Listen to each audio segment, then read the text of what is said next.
Hello everyone, welcome in the class of physiology.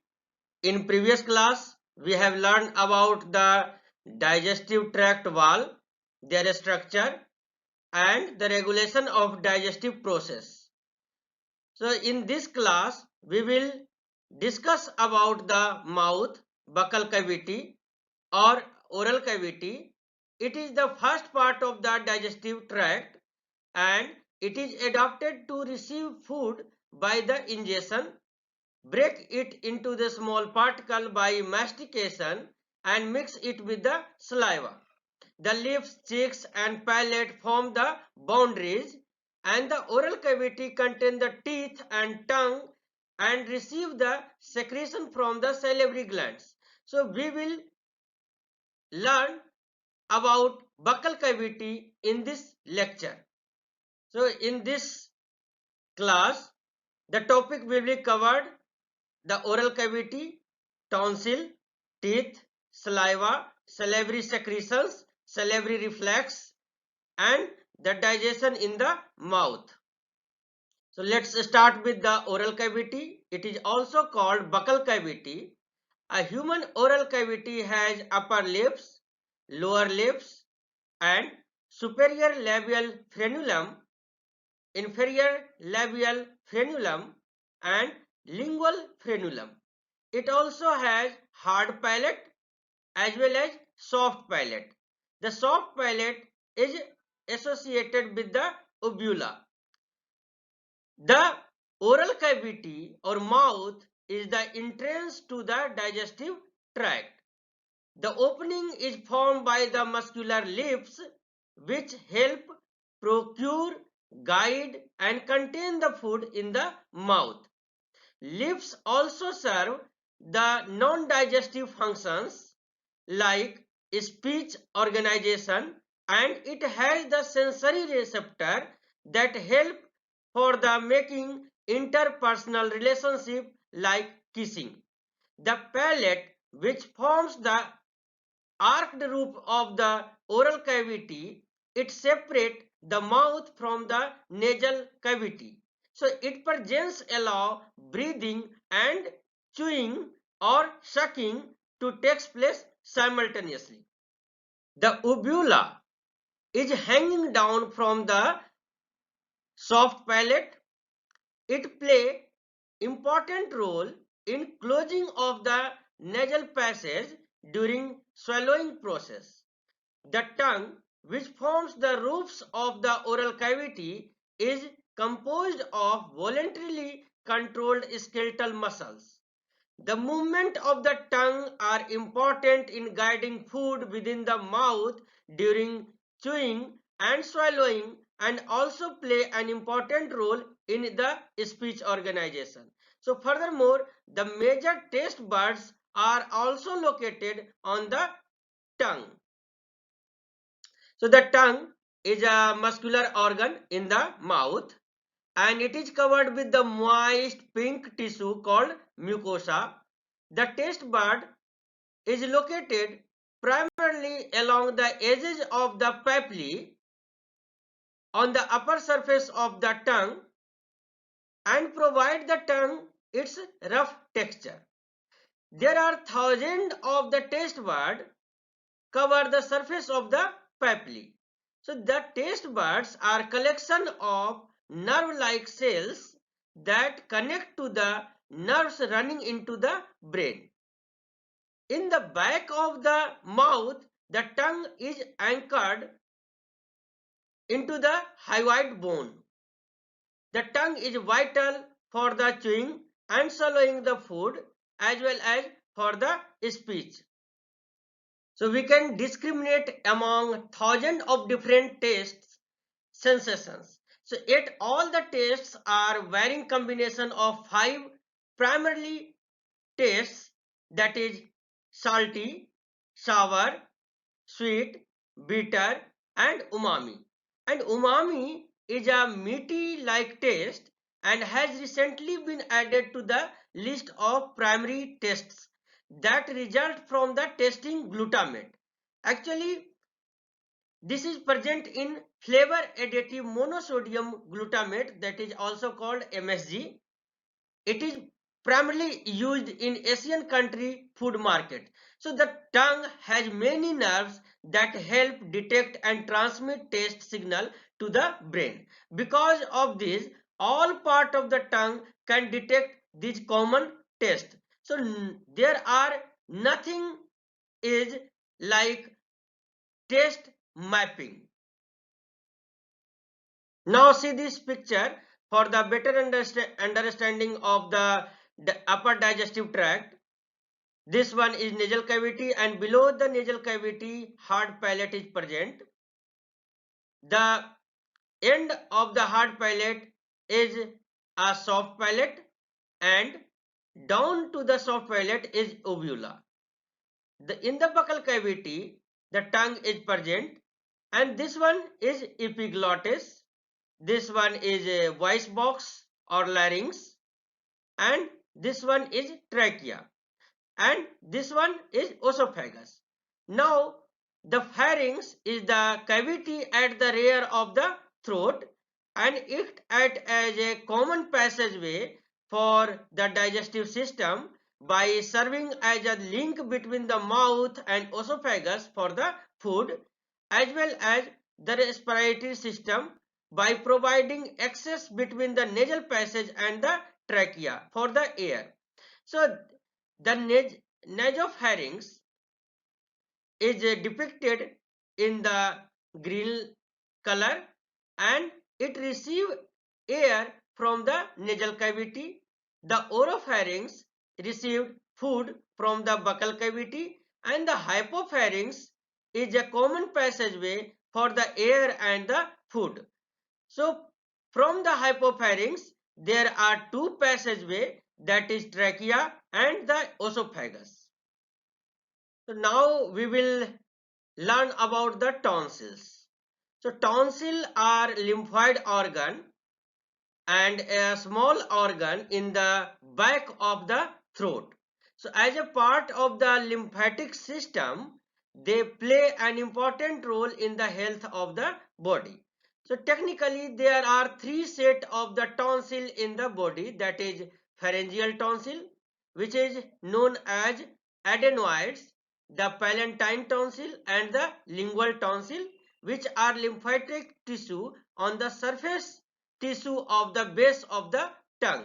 So the tonsil prevent foreign object from the slipping into the lungs, and they also filter bacteria and viruses. On the top of all that, they produce white blood cells and the antibodies. So here we can see that this is the structure of the normal tonsil, and this is the structure of the inflamed tonsils. So this is the location of the pharyngeal tonsil. You can see here the palatine tonsil is located here, and the lingual tonsil is present here. So the first step in the digestive process is mastication or chewing, that is the motility of the mouth that involve the slicing, tearing, grinding and mixing of the ingested food by the teeth. So now we will learn about the teeth. So here we can see the structure of the teeth. A teeth has three parts. The upper part is called crown, the middle part is called neck, and the lower part is called root. A teeth has hardest part, upper surface enamel, and this enamel forms before the tooth's eruption by the special cell that are lost as a tooth erupts. Below the enamel, the dentine is present, and below the dentine there is pulp cavity. This pulp cavity has nerves and blood vessels, and the teeth are firmly embedded in and protrude from the jaw bones. So this one is the jaw bones that fix the tooth or teeth with the help of cement, and the upper portion of the jawbone is covered with the gum tissue. Each tooth is embedded in a socket of the jawbone, as we have seen in previous slide, and this type of attachment is called thecodont. So majority of the mammal, including human being, form two set of the teeth during their life. So a set of temporary milk or deciduous teeth replaced by a set of permanent or adult teeth. So this type of dentition is called diffidont.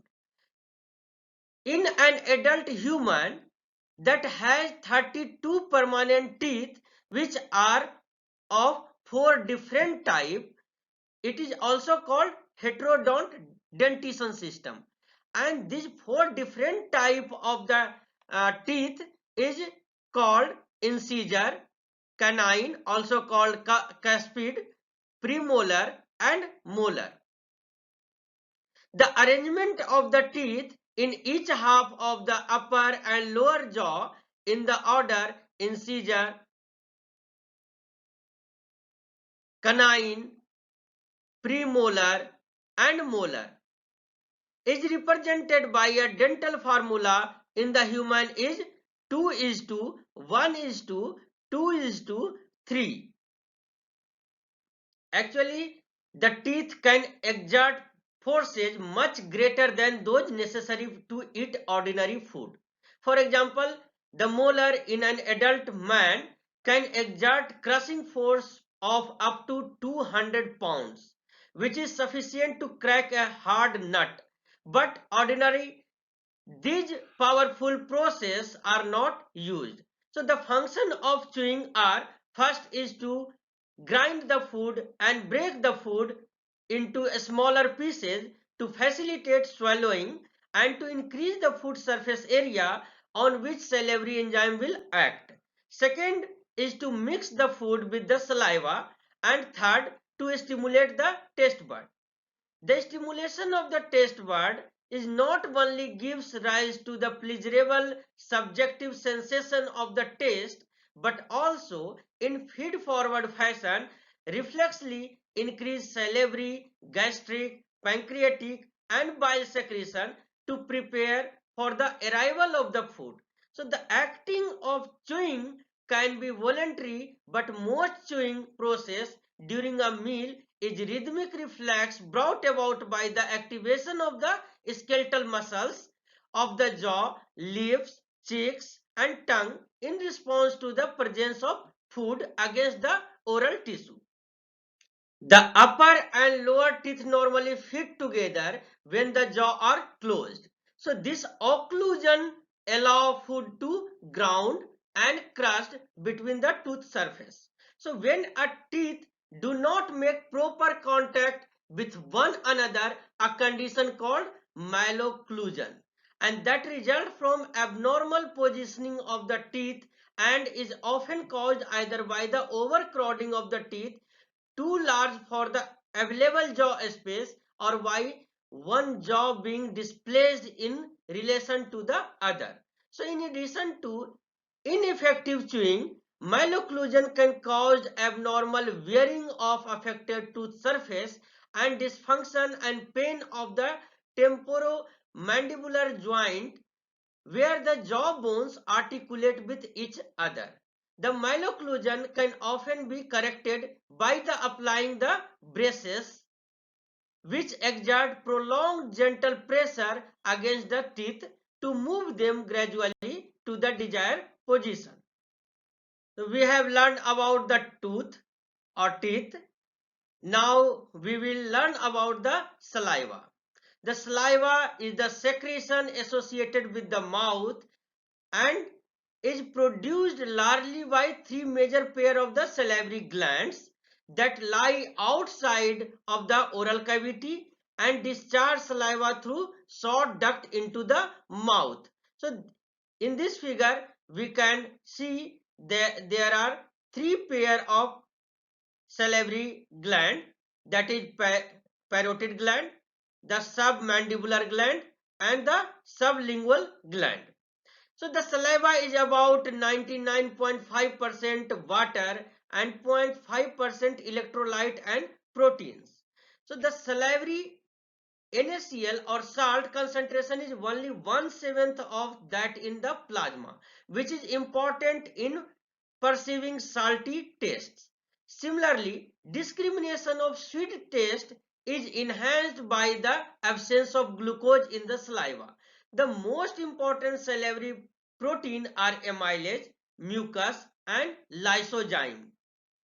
Saliva begin carbohydrate digestion is important in oral hygiene and facilitate the speech process. So saliva begin digestion of the carbohydrate in the mouth through action of salivary amylase. Salivary amylase is an enzyme that breaks polysaccharide molecules into the maltose, a disaccharide consisting of two glucose molecules. So saliva facilitates swallowing by the moistening food particles, thereby holding them together, and by providing lubrications through the presence of mucus, which is a thick and slippery. The saliva exerts some antibacterial action by a fourfold effect. First, by the lysozyme, an enzyme that lyse or destroy the certain bacteria by breaking down the cell wall. Second, by the binding of the glycoprotein that bind IgA antibody. And third, by the lactoferrin, which tightly bind to the iron needed for the bacterial multiplication. And fourth fold, by the rising away material that may serve as a food source for the bacteria. So saliva aids speech by facilitating movement of the lips and tongue. It is difficult to talk when your mouth feels dry. Now we will look another function of the saliva. So actually saliva serves as a solvent for the molecule that stimulate the taste buds. Actually, only molecule in the solution can react with the taste bud receptor. So you can do an experiment by yourself. You have to dry your tongue with some cotton, and then you should drop some sugar on your tongue. So you will not taste the sugar until your tongue is moistened. So the flow of saliva also flushes away the food particle on taste bud so that you can taste the next bite of the food. So saliva play an important role in oral hygiene as well by helping keep the mouth and teeth clean. The constant flow of the saliva secretion helps flush away the food residue, foreign particles, and old epithelial cells that have shedded from the oral mucosa. The saliva contribution in this regard is apparent to anyone who has experienced a foul taste in the mouth when salivation is suppressed by a while, such as during a fever or state of the prolonged anxiety. During your presentation also. So saliva enrich in bicarbonate buffers which neutralize acid in the food as well as acid produced by the bacteria in the mouth. So thereby helping prevent dental caries. So we have understand the functions of the saliva, which is very important for the taste as well as for the mastication process. Now we will understand about the salivary secretions. So on average, about 1 to 2 liter of the saliva are secreted per day, ranging from a continuous spontaneous basal rate of 0.5 ml per minute to a maximum flow rate about 5 ml per minute in response to a potent stimulus such as sucking on a lemon. So the continuous basal secretion of the saliva in the absence of apparent stimuli is brought about by the constant low level stimulation by the parasympathetic nerve ending that terminate in the salivary glands.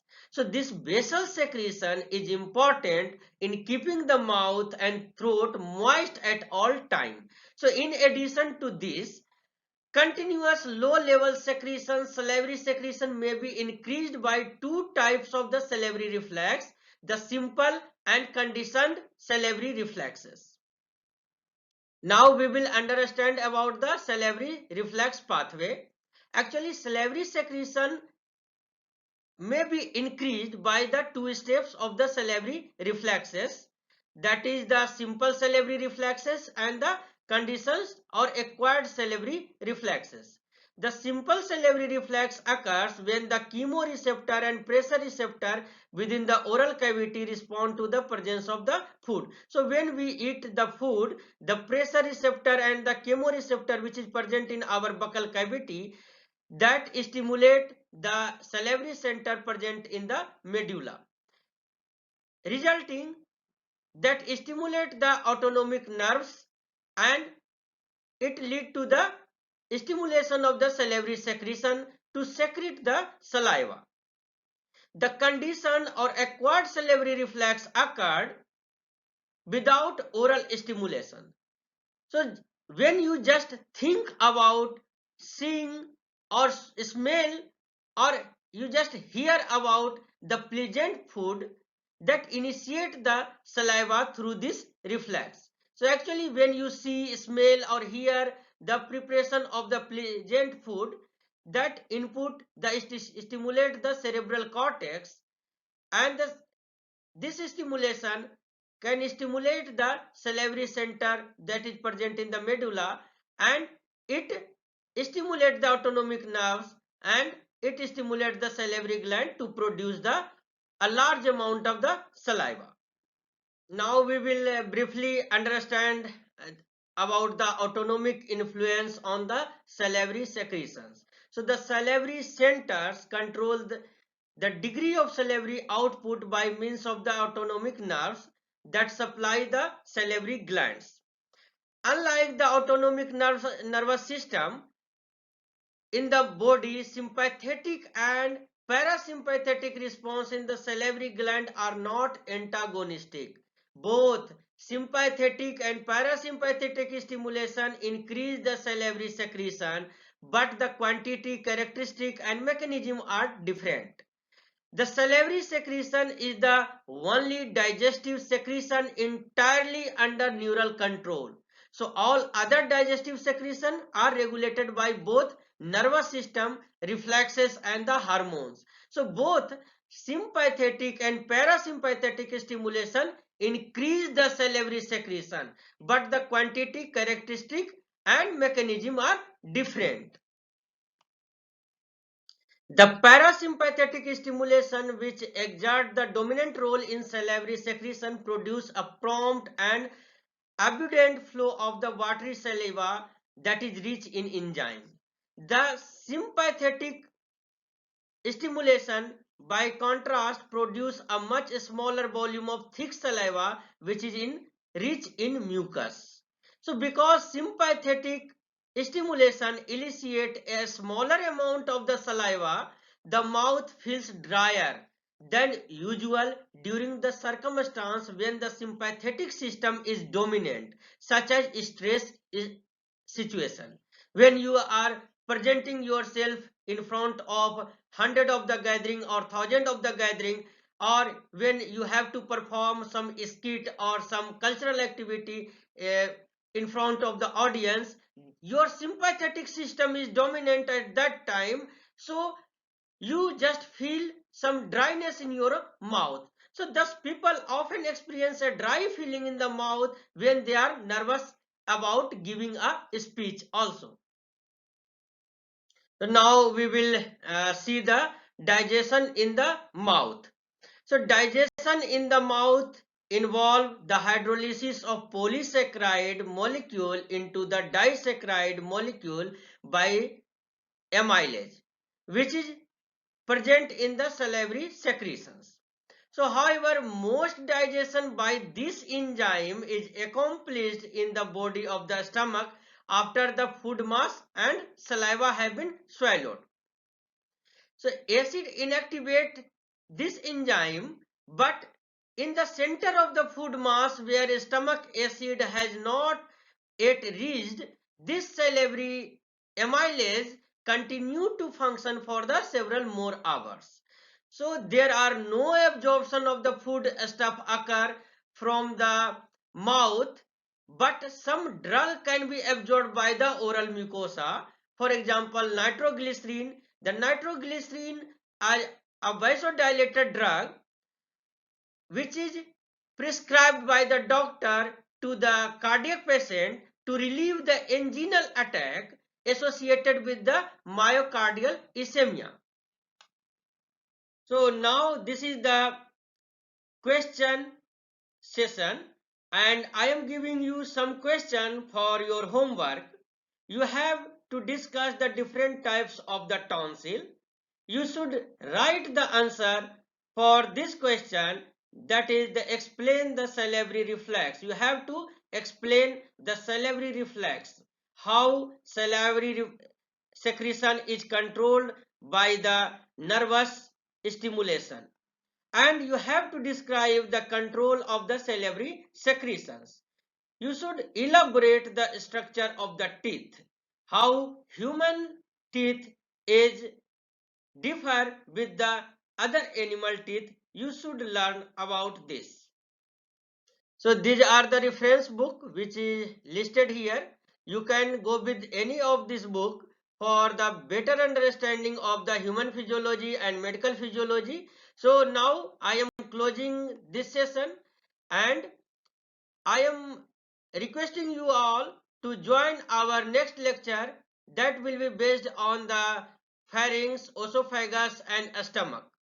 So thank you all for listening me. Thank you.